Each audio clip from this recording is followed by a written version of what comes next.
Tisha, baby girl, you need a Xanax or something, honey. You need something so you can simmer down just a little bit. Because you was on 10 and that best of my Bob wasn't, girl. So listen, y'all. I know I'm late giving y'all this review of Love and Marriage Huntsville. And y'all know if it wasn't given, I wasn't giving no review on it. But I was like, hi, you know, I got a little time on my lunch break. Let me come to y'all and let's talk about what the fuck happened. Let's talk about what the fuck happened, bitch. Exactly. So get y'all a little something. Make sure y'all subscribe. Make sure y'all like this video. Let's talk. And I'm going to make these short, child, because I'm finna go give me some lunch. Go give me a little salad. Give me some hydration, because I did the most this weekend. Did the ultimate most this weekend, child, in true Scorpio fashion. But that's another story for another day. Anyway, so let's talk about the episode. First, we get a little conversation between Ken and Trish. They still boring. They still get on my nerves. Ken look like a chocolate Ken doll. He seems really sincere though. Like he really do like this girl. And she's still sitting over there mumbling and eating. The whole dinner to me was really strange. He like, girl, you ain't got divorced in 5 years. And she like, yeah, I will push towards it now. Sidebar. Have y'all seen Trish husband?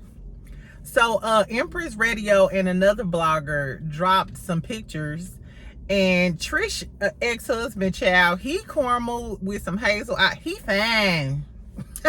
He is fine, child, not regular fine. He like fine, like, what you say, you want to use my car? I just like, because the fine ones sometimes be the worst, child. The fine ones, as you know, they be the worst fucking ones.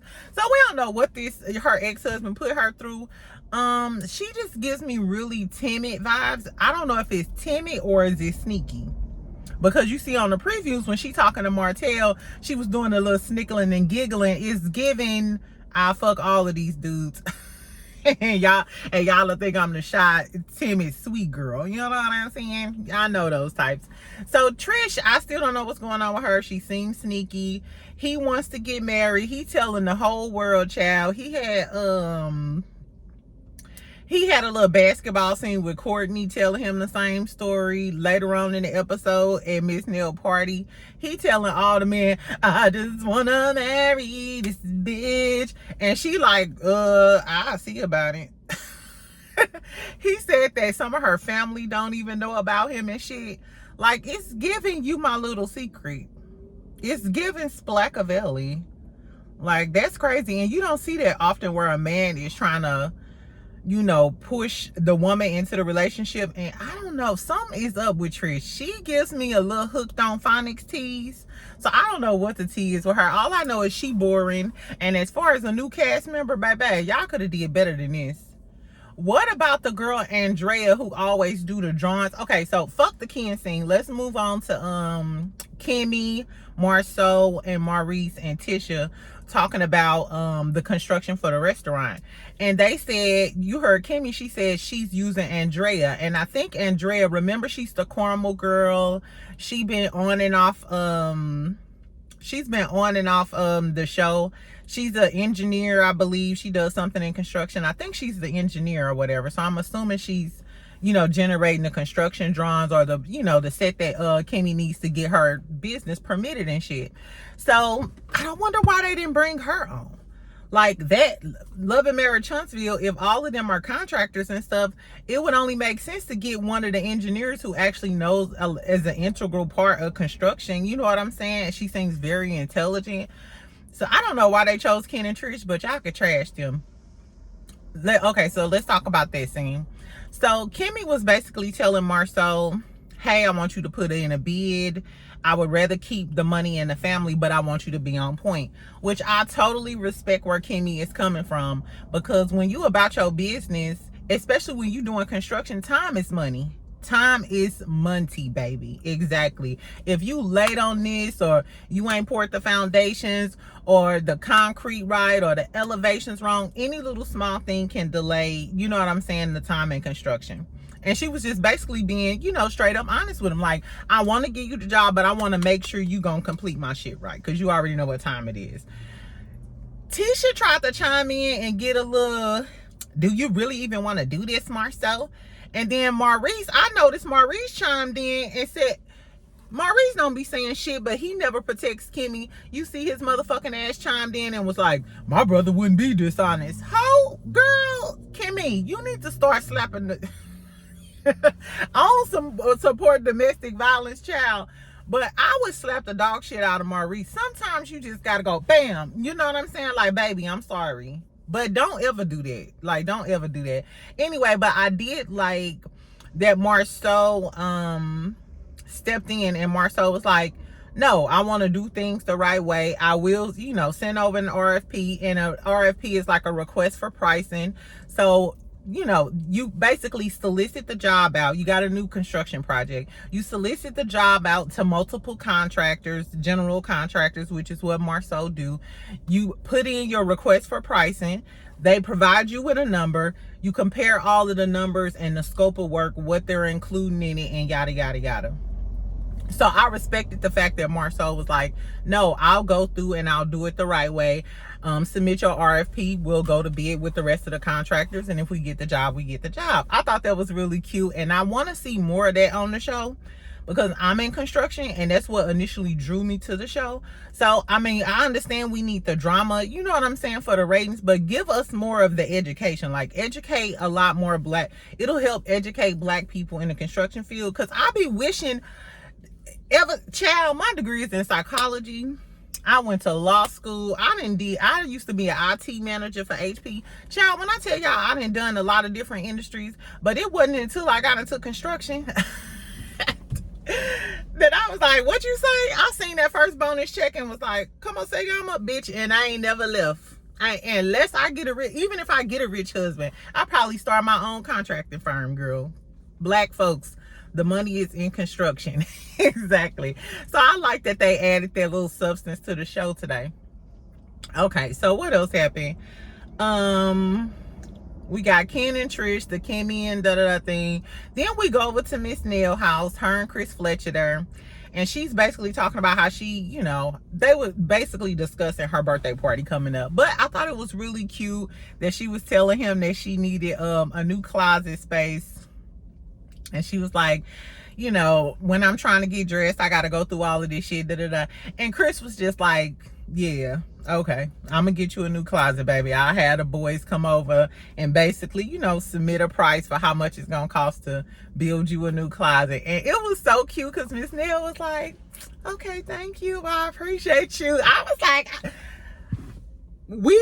men, if it's any men watching my channel, child, if you please your woman, if you tell us yes when we want some shit, you seen that smile on Miss Nell's face? Miss Nell was looking like, oh, I want to get him some of this cat. Miss Nell, as soon as the cameras left, Miss Nell probably went and put on that nightie, child. That brand new nightie from Amazon. And busted down one time for Chris Fletcher. Exactly. I ain't bad at it. I thought that scene was so cute or whatever. Then I was talking about Miss Nell was saying she was a little nervous about Stormi and Tisha being at the same place at her party because she knew they had beef. And she said she was also concerned about the kids because allegedly 2 of the kids not talking to the other kid. And everybody know that Lexi, Chris Fletcher's daughter with the white husband, did that interview talking about Miss Nell was a side chick and how she don't fuck with Chris Fletcher because he left her, you know what I'm saying, to start a new family with Miss Nell. And even though I love Miss Nell, I like Miss Nell for the most part. I mean, if that's what really happened, which that's what it sounds like it happens or whatever, you can't get mad at Lexi for feeling some type of way. And even if they have been married for 20 years, you can't tell another person how long, you know, or how to process their trauma. Maybe her daddy leaving her, and every time she come around y'all, maybe, you know, that triggers her again. So you can't really, and you know, I don't blame Lexi for the interview. I like Miss Nell, but I still don't blame Lexi for the interview because maybe she just wanted to tell her side of the story and how she feel about some shit. So That's neither here nor there. Anyway, so we get to the party. We not at the party yet, but everybody on their way to the party. So in one Sprinter van, you got Courtney, Stormi, Ken, and Trish. So Courtney and Ken are best friends. When they was playing basketball, they said they've been best friends for like, you know, they grew up together. So I'm assuming that's how Stormi hooked up with Trish, and that's why, you know what I'm saying? I'm not sure if she just been training her or they real friends or it's just for the show. But whatever the case may be, that's how they hooked up. And then you got Kimmi, Marsau, and Tisha in the other van. And all of them popping champagne. I think Stormi was the best dressed with this little black thing she had on with the blonde. It was giving Mary J. Blige. What's the 411 tease back in the day? I was feeling it. Like I said, Stormi look good these days. And shout out to Stormi. Did y'all see that she was the first person to clock $1 million on the TikTok shop in one live? Child, Tisha, if you ain't the biggest loser of this episode, you the biggest loser, baby. Talking about her little TikTok money. What, Tisha, how much money is your is that hair curl line you set up for the girls? How much money is that making? Anyway, let's not talk about that. Let's not talk about that. Anyway, so basically they in the Sprinter on their way there. So Trish is basically telling Stormi the tea on what Tisha had told her. So Trish, that's what I'm saying, bitch. You acting shy and shit, but you low-key messy as a motherfucker, bitch. Because you telling Stormi like, yeah, she told me that Miss Nell something else. And Stormi like, no, Miss Nell is like the mentor of the group. She cool, she chill. And Stormi like, so what that bitch had to say about me? And Trisha didn't hesitate, like, bitch, let me tell you, she said that you this way sometimes and you this way another time. Which I don't believe that at all. To me, Stormi always gives straight up vibes to me. She never gave me fake vibes. I believe remember when she met with Tisha the second time, she was upset because after she processed it, she feel like she's playing in my face about her copy and pasting, you know, her website information. And I've been like that. You know how you talk to somebody and then once you think about the conversation, it's like, you know what? You was really playing in my face and I was giving you grace. But this time, let me address you properly to let you know, don't play in my motherfucking face, bitch. And I honestly feel like that's what Stormi be giving. It feels like Stormi be trying to give people grace. And that's when she come off nice. And then after she done giving your ass grace, that's why she come off as a bitch in other instances. I'm the same way. I give you a lot of grace. All right, friends. So where was I? My phone overheated in this damn car, child. Anyway, so back to what I was saying. So they was in a Sprinter van. Trisha was being a messy bitch from hell, telling Stormi what was said. So Stormi probably already was feeling some type of way, like, oh, bitch, you still talking shit, and I'm already on your ass about the shit you said at the reunion. Okay. And the Scotts in the van too. And then hold on, I like the fact that Courtney said that, you know, Ken, if you feel some type of way, I don't like these niggas anyway. I like Martell. I only like Martell and Chris. I don't like Maurice because, you know, he said that shit about his wife and the cancer.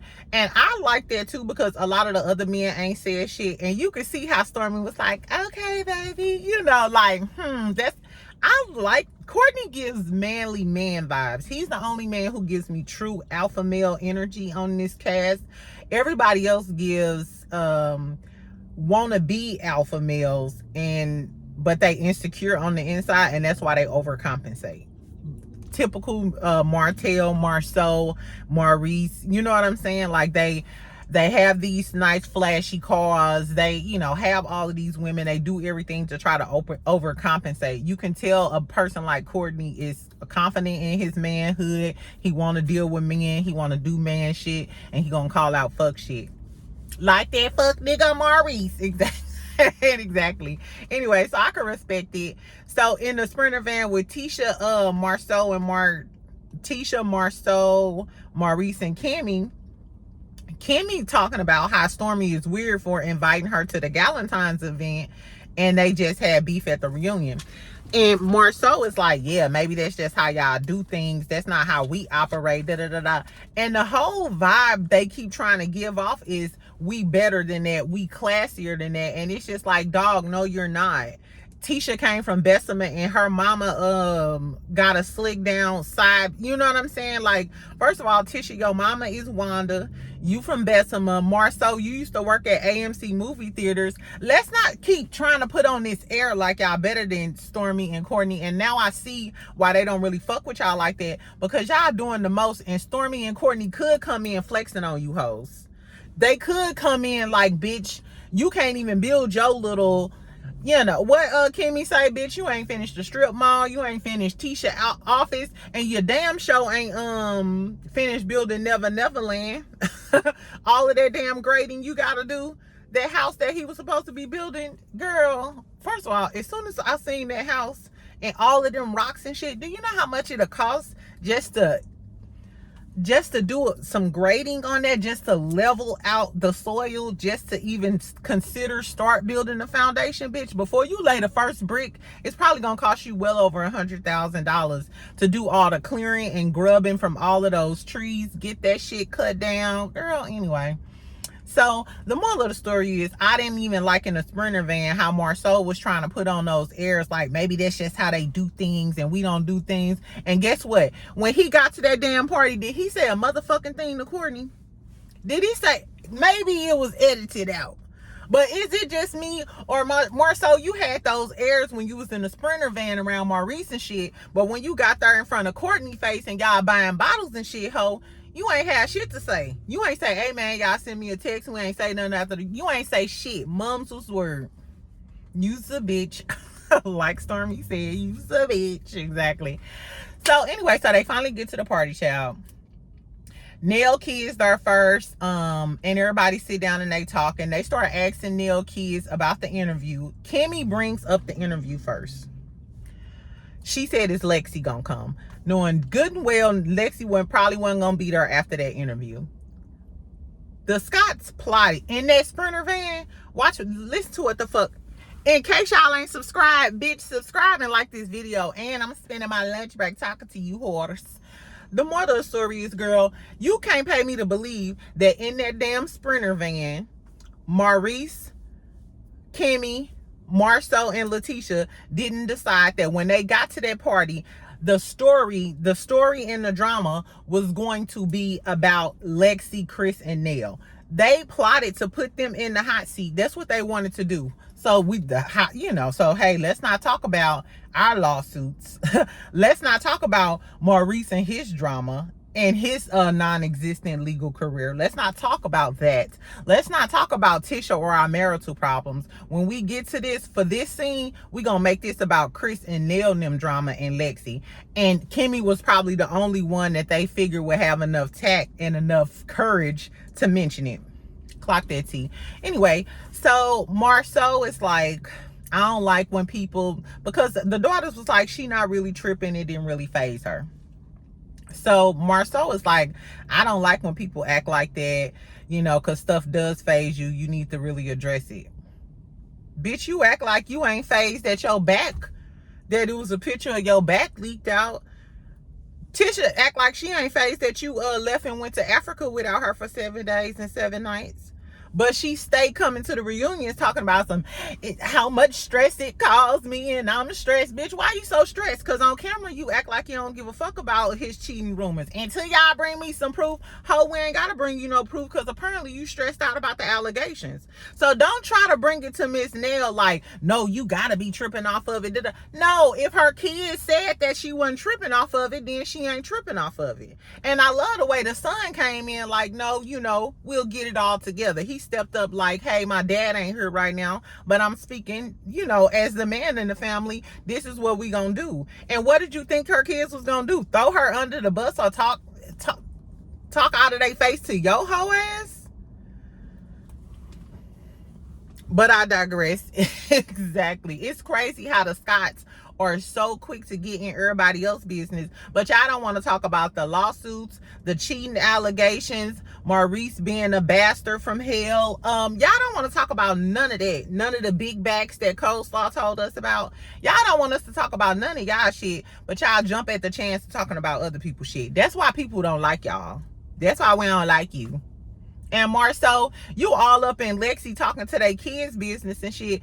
Bitch, why you going to talk to Courtney about why he sent that, why his wife invited them to the event and y'all ain't talked since the reunion about what had happened, ho?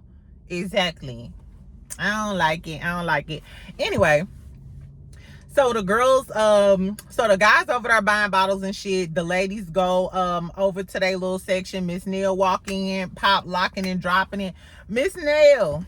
Remember I talked about Miss Nell wig when she was in that office talking to Stormi that time? But baby, whoever did Miss Nell her tonight with the little updo down and her little birthday outfit, Miss Nell was killing it. Miss Nell look a lot better than some of these young girls. Miss Nell is that girl. Body still T, her T, face card don't decline. You better go, girl. And she got her man because Chris Fletcher look good.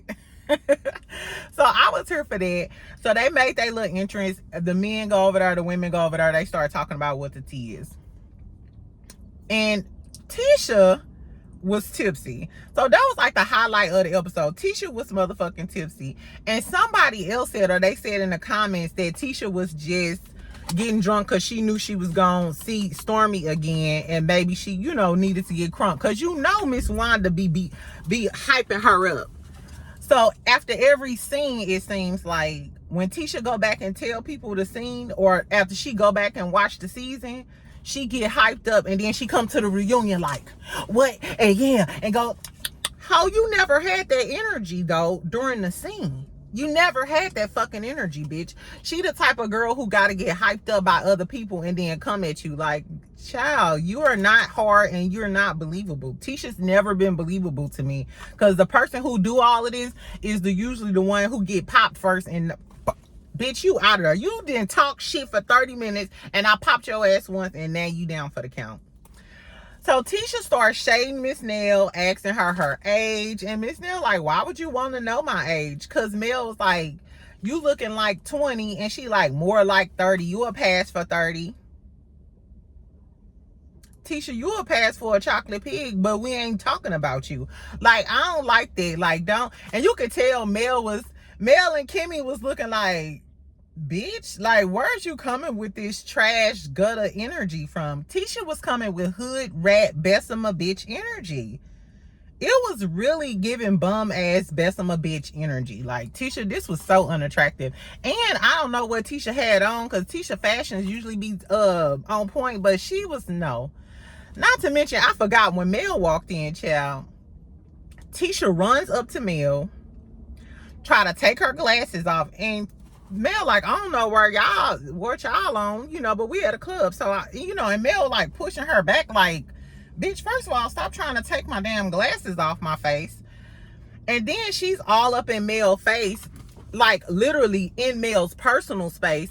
Like, didn't you say you had an issue with Marsau and you wanted to talk to Marsau? Mind you, Marsau is like a few steps away from her, because Marsau greeted Mel as well when Mel walked in. If you notice, when Mel walked in, Marsau was the first to speak. He's snickling and giggling and cheesing, and all of the men was looking at her smiling. Maurice and they was looking like, yeah, hey Mel, with your purple jumpsuit on. Girl, Mel, I don't know about the purple jumpsuit. I love you, friend.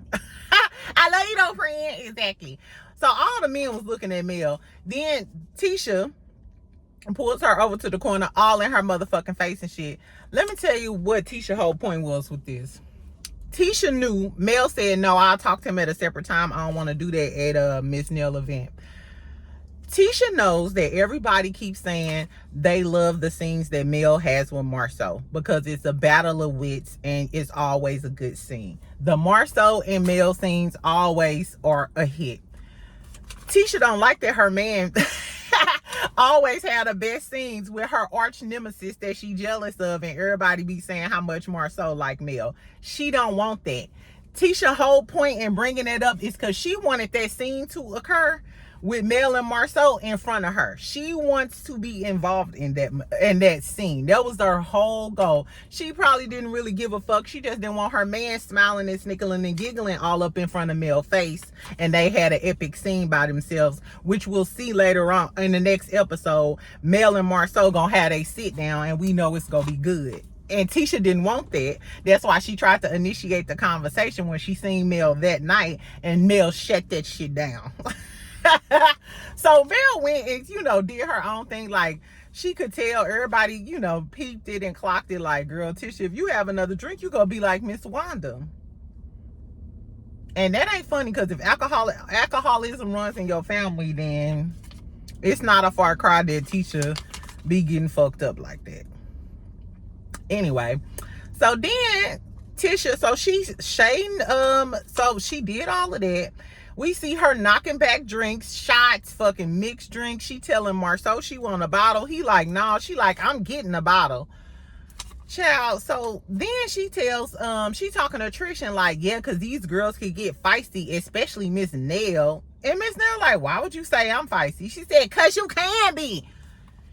And this was me. I'm Kimmi and Mel over there. Like who bought this hoe? Like, who bought this hoe here? Tisha was acting like a new girl. Like, I don't know if she just needed a moment. She was feeling insecure because Mel was there. Child. So then Tisha keeps calling Miss Nell Lou Nell. And Miss Nell, you could tell Miss Nell was like, bitch, I'm about to get your motherfucking ass together. And as we know, Miss Nell will get her motherfucking ass together. Like, I don't know why y'all acting like y'all didn't see the way she clowned them damn kids at that dinner table. So I'm glad Miss Nell didn't curse her out, but I don't know. Either they cut out the scene where they face to face and Tisha keep touching her, or we gonna see it, you know, at the continuation of the party next week. So I want to see that. And Tisha, you a trifling bitch. How you gonna come to this bitch? How you gonna come to Miss Nell's birthday party and give stank bitch energy? Don't make me have to beat your ass at my birthday party. Child. Then she starts getting into it with Stormi like, well, what's weird is you invite me to a party after we just had that altercation at the reunion. And Stormi like, bitch, what's weird is you talking about me popping pills at the reunion. Bitch, speak on that. And then Stormi, you know, Tisha got a little performative. You know, when hoes do the most, they just want somebody to come break it up before you get popped. That's what it was giving. And Stormi, you could tell she was getting hyped. Like, nah, bitch, talk about that pill shit. Because that pill shit could affect my whole business. It literally can affect Stormi's fucking business and how she gets partnerships and shit with these big corporations. Because yo hoe ass trying to say I'm a pill head. Girl, and anyway, so that's when it cut off. The next episode, Marsau gonna call Tisha grimy and whatever he said, basically from the slums, from the other side of the tracks. It's giving you from the other side of the tracks. They let Wanda go, and now Tisha picking up the slack. Ooh, Tisha, girl, you just came off really trashy and stuff. How do your AKA friends think about that? Because I mean, ain't y'all supposed to be the classy girlies? You know. I love the DST. Shout out to all of the Deltas, but ain't that what the AKA is supposed to be? I mean, in the HBCUs I went to, they were supposed to be the prissy, classy girls. But it was giving classless, tasteless, and egregious. Tisha. So we... hold on. I just bit my tongue.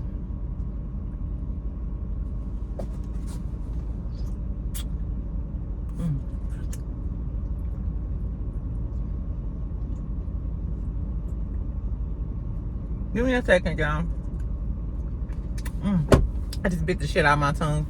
Anyway, so we didn't see Martell and Destiny this whole episode, and we didn't miss them. Did we miss the Martell when we was with the men? No, we didn't.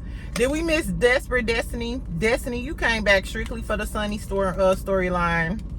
Y'all could have kept Destiny and her motherfucking ponytail and her baby hair. Anyway, tell me what y'all thought of the episode. Who was the MVP of the episode, and we know who the loser was. Tisha. Taskless, classless, and egregious. Exactly. Bye, Bessemer Tisha. I'll talk to y'all later. Make sure y'all comment. Make sure y'all subscribe. And make sure y'all tell me what y'all thought about the episode. And tell me if y'all think that the Scotts set that up to try to make this episode about Miss Nell and the kids. Exactly.